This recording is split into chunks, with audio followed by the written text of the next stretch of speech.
Good evening, everyone. Today I will be discuss one important essay for useful IBPS, SSC, and many other examinations.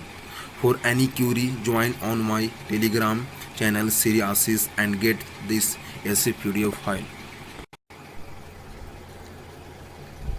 Reservation for women in legislature. In a significant step, the Rajya Sabha on 9th March 2010 voted to amend the constitution to reserve for women one-third of seats in the parliament and the state assemblies. The bill known as 108th Constitutional Amendment now has to be passed by the Lok Sabha to become an act. First, the bill seeks to reserve one-third of the seats for women in the parliament and legislative assemblies. Secondly, the reserved seats may be allotted by rotation to different constituencies in a state or a union territory.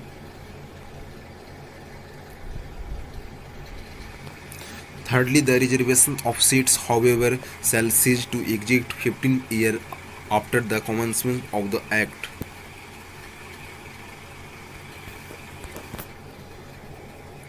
Reservations to ensure fair representations to women in parliament and state assemblies is a most welcome step.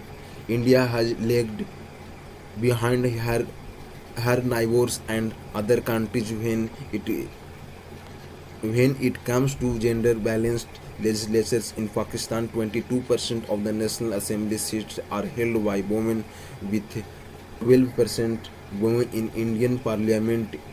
India lags far behind Asian region, where women's representation stands at 18.5%. Nepal boasts of 33% of women members, while Bangladeshi parliament has 19% of women members. When the bill seeking to reserve one-third of the seats for women in Indian parliament and state legislature is passed, we can ensure fair and just representations to women. Certain objections to the bill have been raised.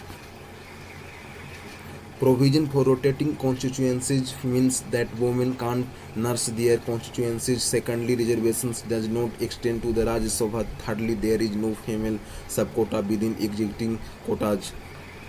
Above all, this kind of quota will favor upper caste women at the expense of backward castes. According to the bill, one-third of the seats in the Lok Sabha and state assemblies reserved for women will be allotted by rotation. It means that once in every 3 elections, a seat will be set aside for women, and for the other 2 elections revert to a general seat. A woman who wins in a reserved seat doesn't have the security to run against a woman in the next elections. Critics say that a woman or man MP will have no incentive to nurse his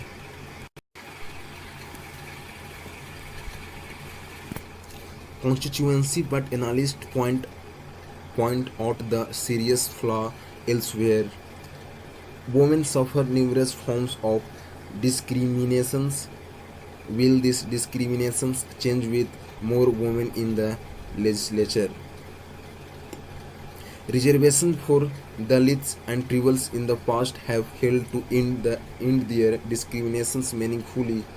On the other side, these provisions have merely created a creamy layer.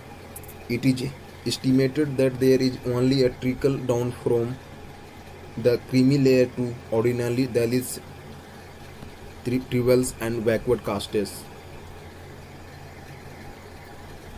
In due course of time, reservations of women is sure to create a creamy layer.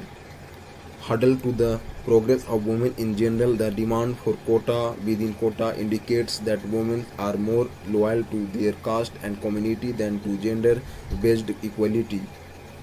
Empowerment must be the right of all women, not of just a few privileged women. Demand for sub quota is made because advantage of reservations are generally conquered by the creamy and the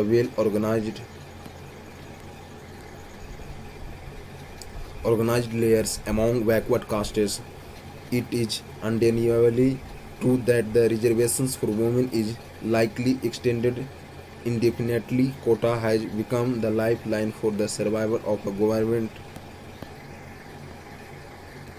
Even, even after 65 years, no political party dare to edge out creamy layer. Reservation is no means for women's meaningful empowerment. Political parties on their own should have long back increased women's representation. It would have been the ideal way to uplift uplift the status of women. Enlarging women's role in politics is done by the political parties they belong to. Note the states leaders of all political parties have been incentives to the neglect of women. Quotas for women can bring about only cosmetic transformations. Only a fundamental change in the character and compositions of political parties can do away with their discriminations. It is for the party to pick women candidates on merits and dispense with the criteria of dynasty and class. Voluntary political party quotas can serve the purpose of their empowerment better than the complicated bill on women's reservations. The trouble is that our government is addicted to hope limelight to cash in on every political and economic measure. Thanks for watching this video. Please subscribe my Siri Assist YouTube channel and click on notification bell icon for receive all notification to related to my YouTube channel, and also comment, share